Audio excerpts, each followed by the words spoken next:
there who had a dream, who felt the need to be inspired about something, who wanted something so badly. It was about going out and getting it, and he was just that kind of guy. And he laughed a lot more than people realized. He told a lot of jokes more than people realized. He'd sting you whenever he could because that was his way.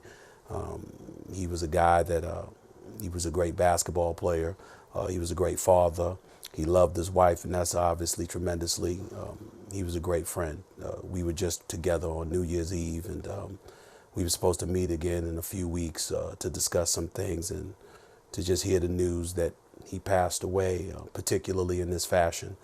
He's been taking a helicopter for decades, living in Newport Beach and, flying, toward downtown to L.A. to the Staples Center, to and from games all the time for many, many years.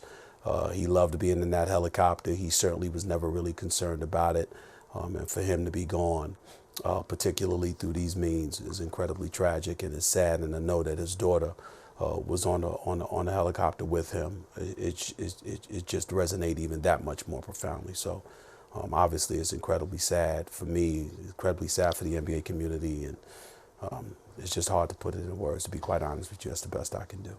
Stephen A., Kobe Bryant's been a public figure for, more than 2 decades, as you mentioned. I mean, he took Brandy to high school prom, right? I mean, who got to do that? But Kobe Bryant did that. Then he comes into the NBA with the bravado of a 10-year veteran, even if he didn't have the skills at that time to match it. But then 5 NBA championships, an MVP, 2 gold medals at the Olympics. We've seen Kobe Bryant for quite some time. And from a fan standpoint, if you will, we feel like we do know who Kobe Bryant is, the relentless competitor, the never give up attitude. You mentioned some of the off-court things, his sense of humor. What is it about Kobe Bryant, Stephen A., that most people, frankly, don't know?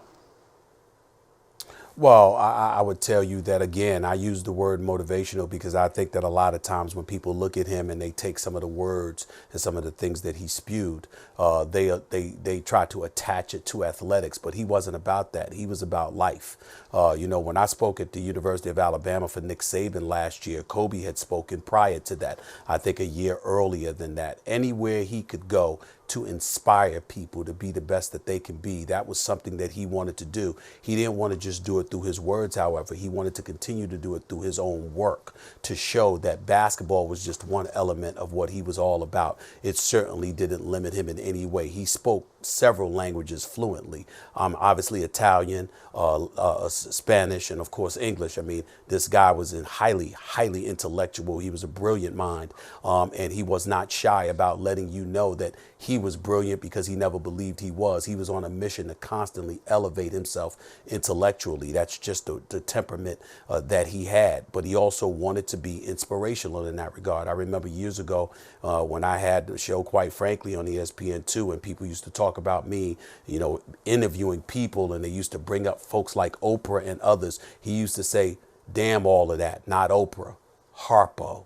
That was his mentality. Don't think about just being in front of the camera. Think about owning the product. Think about something bigger than what you're thinking about constantly. It's not just about being a reporter. It's about being an author. It's not just about being a basketball player. It's about being a champion. It's not just about being an artist. It's about being an Academy Award winner. These are all things that he had visions of, and it was consistent with who he was from the time that you knew him. Because coming into the NBA, one of the things that had turned others off about him initially, he came into the league talking about how he was going to be as great, if not greater, than Michael Jordan one day. And people used to look at him and say, this dude is off of his rocker. His chest is sticking out just a little bit too much. He needs perspective. And then sure enough, when you watched him work and you saw the commitment that he put in, you realized he wasn't playing. He was dead serious. He would win championships. He would take a week or two off and then show back up a week or two later and start working in the summertime at 5:30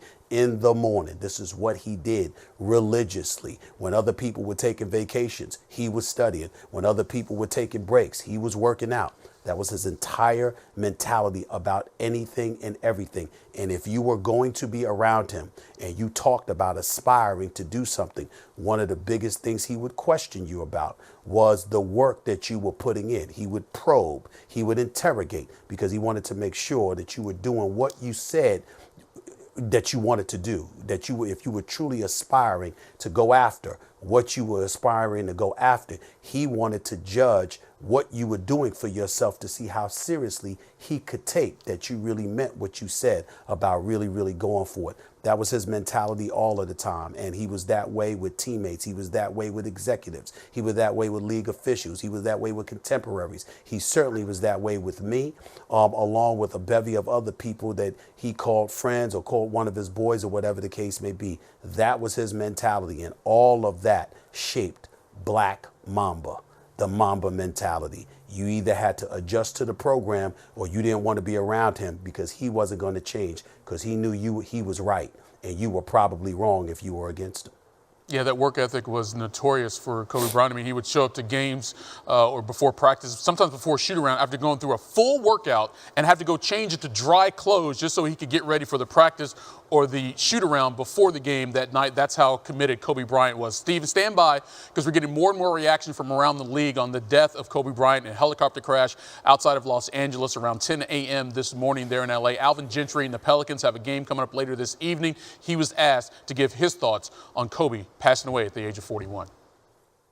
I mean, in no words, really. I mean, I don't know where you could even start. I mean, great competitor, great guy, you know, great father.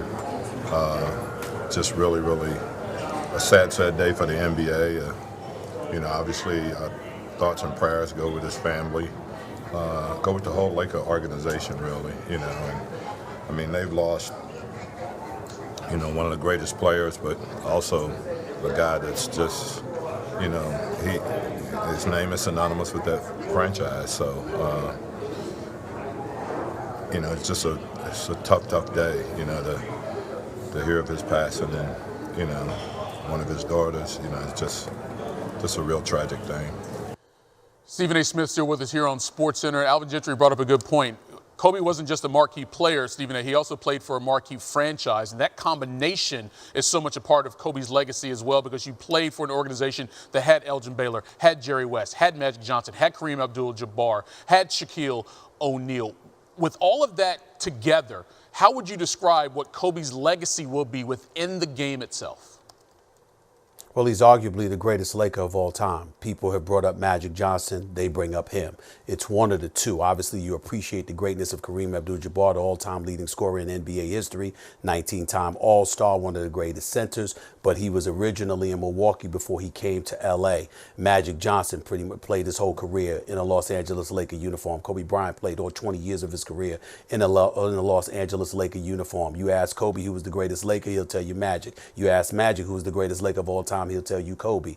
Just that level of respect. He's in that conversation when you consider all the great ones that have donned a Los Angeles Laker uniform. And you also have to take into account the love that he had for the Lakers. Yeah, there was some rough times after the departure of Shaquille O'Neal, and then they struggled for a couple of years. And obviously, Kobe Bryant was incredibly frustrated. Came on my radio show back in 2007, if I remember correctly, and talked about how he'd rather play on the planet Pluto than stay in a Los Angeles Laker uniform. That's the only time in the 20-year career of Kobe Bryant that he had ever spoken against being a Laker, because he was so disgruntled and disheartened by what was transpiring. Then all of a sudden they pull off a trade. They end up moving Kwame Brown and others out. They acquire Pau Gasol. They go to 3 straight NBA finals. They win back-to-back titles in 2009, 2010, and all that noise had dissipated. If there was ever a time that he was going to leave, whether it would be to be a Clipper or to be a Chicago Bull, it was going to be during that one period of time that he was upset with what was transpiring with the Los Angeles Lakers.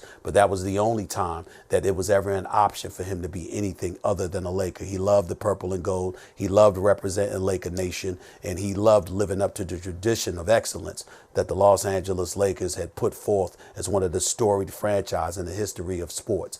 He took pride in that. He took pride in being a marquee. He took pride in being the headliner and showing up to city, state to state, and basically highlighting for everybody that he wasn't just a superstar basketball player. He was a marquee who was willing to accept the responsibility that came along with being a marquee. That means putting in the work, accepting the challenge, embracing the challenges that came along with being that dude. That's what he wanted. That's what he lived for. And that's how he went about the business of performing every single day of his career.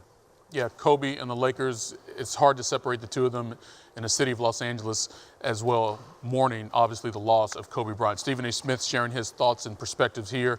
More from Stephen A. throughout the evening here on SportsCentre.